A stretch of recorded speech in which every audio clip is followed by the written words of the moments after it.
again everyone, sorry for the huge delay in between videos, but thank you so much for coming back. I've just been really busy, but as promised, I thought I'd give you some details for beginners on how you can start looking at the condition of your stamps and get a rough idea of things that an appraiser might look for, things like condition, perforation, stuff like that. It's just a very basic overview, so if you guys are seasoned collectors or expert valuers or anything like that, you're probably not going to learn as much from it as a very beginner like I have learned things from it, but feel free to stick around. Obviously the more the merrier, but this is for very beginners just like me, and I will also be looking at some stamps as well to sort of test what I've learned. The first thing that you can check yourself is whether a stamp is used or mint, but what do we really mean by mint? When we say mint, we're generally referring to the condition of the stamp. If it's in mint condition, it generally won't have made its way through the postal service, so it won't have any handling marks on it, any smears or tears. It won't have any cancellation or postmarks on it either. Mint probably also means that the gum is still intact. And if you're like me and you didn't know what gum was to start with, it's just the sticky stuff on the back of the stamp, so this shouldn't be damaged in any way. It shouldn't have been licked or anything else. The gum can get damaged by using hinges, so be very careful if you're sort of trying to sell a collection, because those tiny little sticky things can make a difference. They can peel off the gum, they can leave stains behind, so that's another thing that your appraiser might be looking at, whether the gum is completely intact. I did read somewhere that people will try and sort of forge putting the gum back onto stamps, which I think is insane, but people will do anything to make a quick.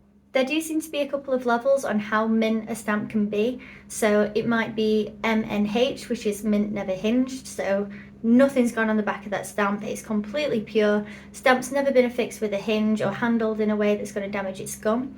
It might be lightly hinged, so this is what I was saying before, where somebody might have put either a DIY or an old-fashioned hinge on the back, and this has sort of left a stain behind, or when they've come away from the paper they might have ripped the gum slightly, which would also decrease its value. If a stamp has no gum on it whatsoever, so it's clearly been sort of mishandled, maybe somebody soaked off the gum somehow when they were sort of getting the stamps out of their album, that can devalue the stamp as well, or so I've read. I do have stamps that don't have gum on them anyway. This must be a completely different kettle of fish.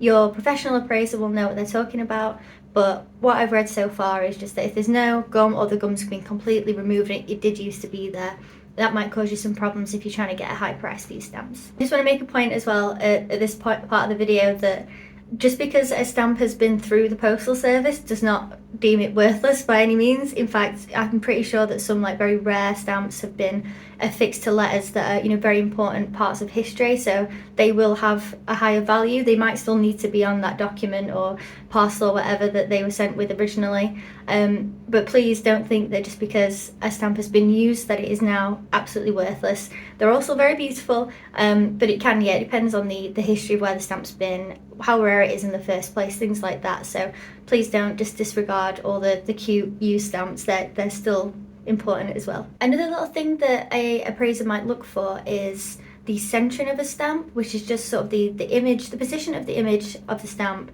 relative to its borders. So I've actually done a test that I will show you. You might see that some are slightly off to the left, slightly off to the right, up, down, wherever. But I think the idea is that the more centered, more perfectly centered within the border a stamp is, the more valuable it is. I will show you my little test just now. So I thought I'd take the opportunity at this point to practice what I'm preaching and have a little look at the centering of some of these Austria stamps.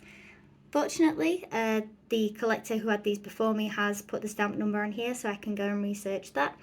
But yeah, just to see what I would do, and obviously sorry about the lighting and the shaky camera. It's the first time I've kind of set something like this up.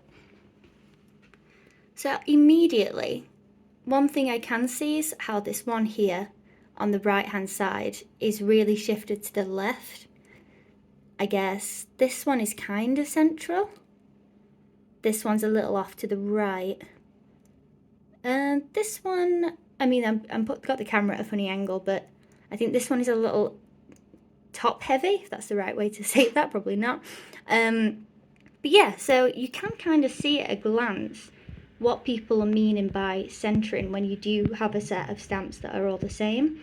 This one obviously has quite a big postmark over it as well, which might go against it. I've not looked through them all, there's quite a lot in here, but yeah, I just thought this would be a good opportunity to kind of see how I would do it. I can see that some of these are a bit yellowed as well.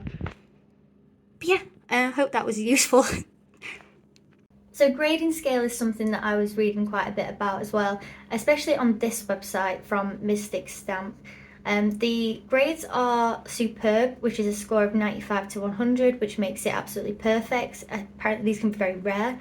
The next one is very fine, 80 to 90, which means the stamp has minor imperfections, but they're barely noticeable. Fine is 70 to 75, some flaws, but still, very presentable. And good is 50 to 60, where a stamp would have very clear issues, but it does remain collectible because of its rarity or history. So I've just been looking at this blog post and it's absolutely incredible. Massive thank you to the author. I couldn't actually find your name on here, but this is such a comprehensive article and all the examples just fantastic. Thank you so much. What I'm going to show you in this next video is just my collection. You can see here that it's built up of stamp books and sheets, as well as sort of stamps in packets. The original owners of these books used loads of different methods of displaying their collections. So there's things like legitimate old school hinges. People have done DIY hinges, which are just like bits of cardboard with sellotape on the back. And some of them, honestly, just straight up have used the gum of the stamp to make it like a sticker album. So that's good for them. If you're looking for a sort of ROI on stamps, don't recommend doing that. But yeah, each to their own, but this is just sort of the variation that I'm working with, lots of different things. Just remember as well, like the more stamps you look at, the better you're going to get at noticing these little things like wispy perforation edges, or where they've been cut off or torn, and the centered images as well. You'll get used to seeing things like that. The most important thing is just to have a nice time and enjoy your hobby and don't worry too much about it. But if you end up finding some, very well-centered, perfectly perforated stamps in your collection, I hope you get some good money for them. Thanks as always for watching. Again, I'm sorry it took so long to get this out. If you are a brand new stamp collector, please visit my website, startstampcollecting.com. There's some useful guides in there that I've put together that I've learned along my journey. And yeah, obviously if you could like and subscribe, leave a comment. I like to try and reply to everybody, and it's been really fun sort of going back and forth with some people as well. Yeah, that's all from me. Have a beautiful day, and I'll see you soon, hopefully.